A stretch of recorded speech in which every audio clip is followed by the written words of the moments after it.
أنت كم عمرك؟ إيش أنجزت إلى الآن؟ سؤال مورط صح؟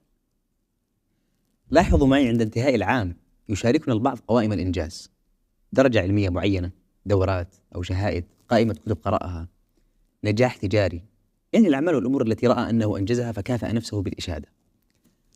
وهذا من وجه أمر حسن وإشاعة لمعاني العمل والحركة والتقدم وترك التقاعس، لكن هذه القوائم من وجه آخر قد تسبب إرباكا لأحدهم وتضعف فيه معنى الحياة، لأنه شعر بالعجز والانبهار حيال كل هذه المنجزات، ويسأل نفسه بمرارة: وين الناس وأنا فين؟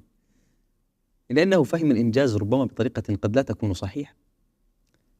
إنجازك الحقيقي ما يعنيك أنت دون سواك. كل ما تراه من إنجازات الآخرين أمر عظيم، لكنها قد لا تعنيك في كثير من الأحيان.